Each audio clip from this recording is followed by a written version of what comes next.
ಈಗ 348ನೇ ಕಥೆಯನ್ನು ಕೇಳೋಣ.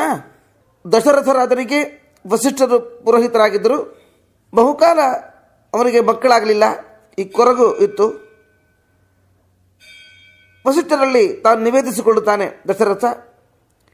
ವಸಿಷ್ಠರು ಪುತ್ರಕಾಮೇಷ್ಟಿಗೆಯನ್ನು ಮಾಡಿಸ್ತಾರೆ. ಆ ಪುತ್ರಕಾಮೇಷ್ಟಿಯ ಫಲವಾಗಿ ಒಬ್ಬ ದೇವದೂತ ಯಜ್ಞ ಕುಂಡದಿಂದಲೇ ಮೇಲೆ ಬರ್ತಾನೆ. ದಿವ್ಯ ಪಾಯಸವನ್ನು ಕೊಡ್ತಿದ್ದಾನೆ. ದಶರಥ ಅದನ್ನು ತನ್ನ ಮಡದಿಯರಿಗೆ ಹಂಚಿದ. ಅದರ ಫಲವಾಗಿ ಕೌಸಲ್ಯಲ್ಲಿ ಶ್ರೀರಾಮ, ಕೈಕೇಯಿಯಲ್ಲಿ ಭರತ, ಸುಮಿತ್ರೆಯಲ್ಲಿ ಲಕ್ಷ್ಮಣ, ಶತ್ರುಘ್ನರು ಹುಟ್ಟುತ್ತಾರೆ. ಇವರೆಲ್ಲರ ವಿದ್ಯಾಭ್ಯಾಸದ ಹೊಣೆಯನ್ನು ವಸಿಷ್ಠರೇ ಹೊತ್ತುಕೊಂಡಿದ್ದರು. ವಿದ್ಯಾಭ್ಯಾಸ ಎಲ್ಲ ಮುಗಿಯಿತು. ಒಮ್ಮೆ ವಿಶ್ವಾಮಿತ್ರ ಋಷಿಗಳು ತನ್ನ ಯಜ್ಞ ಸಂರಕ್ಷಣೆಗಾಗಿ ಶ್ರೀರಾಮನನ್ನು ಕರೆಯಲು ಬಂದಾಗ ದಶರಥ ತಾನು ಹಿಂಜರಿಯುತ್ತಾನೆ. ಆಗ ವಸಿಷ್ಠರೇ ದಶರಥನಿಗೆ ತಿಳಿ ಹೇಳಿ, ನೀನು ಕಳುಹಿಸಿಕೊಡು ವಿಶ್ವಾಮಿತ್ರ ಹತ್ರ, ನಿನ್ನ ಮಗನಿಗೆ ಕಲ್ಯಾಣವಾಗುತ್ತೆ, ನಿನ್ನ ಮಗನ ಕೀರ್ತಿ ಬೆಳಗುತ್ತೆ, ವಿಶ್ವಾಮಿತ್ರ ಋಷಿಗಳು ಒಳ್ಳೆಯದೇನೇ ಮಾಡಲಿಕ್ಕಿದ್ದಾರೆ ಅಂತ ಅವರ ಬಗ್ಗೆ ಹೇಳಿ ರಾಮನನ್ನು ಕಳಿಸುವಂತೆ ಮಾಡಿದ್ದಾರೆ. ಇದರ ಪರಿಣಾಮ ವಿಶ್ವಾಮಿತ್ರರ ಯಜ್ಞ ಸಂರಕ್ಷಣೆಯೂ ಆಯಿತು, ಹಾಗೂ ಅಹಲ್ಯೆಯ ಶಾಪ ವಿಮೋಚನೆಯೂ ಆಯಿತು. ವಿದೇಹ ನಗರದಲ್ಲಿ ಶಿವಧನುಸ್ಸನ್ನು ಮುರಿದು ಸೀತೆಯನ್ನು ಶ್ರೀರಾಮಚಂದ್ರ ಹೊಂದುವಂತೂ ಆಯಿತು. ಹೀಗೆ ಸೀತಾರಾಮ ಕಲ್ಯಾಣವೂ ಕೂಡ ಆಗುತ್ತಾ ಇದೆ. ಹೀಗೆ ವಸಿಷ್ಠರ ದೀರ್ಘದರ್ಶಿತ್ವ, ಮುಂದಾಲೋಚನೆ ಇಷ್ಟೆಲ್ಲ ಕೆಲಸ ಮಾಡಿಸ್ತಾ ಇದೆ. ಕಾಲಾಂತರದಲ್ಲಿ ರಾಮನಿಗೆ ಪಟ್ಟಾಭಿಷೇಕ ಮಾಡಲು ಮುಂದಾದಾಗ ದೇವತಾ ರಹಸ್ಯ ವಸಿಷ್ಠರಿಗೆ ಗೊತ್ತಿತ್ತು.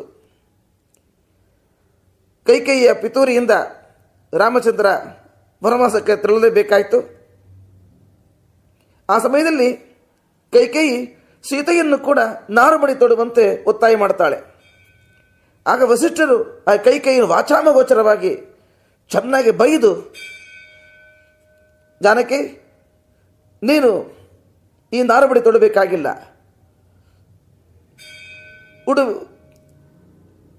ಈ ಒಂದು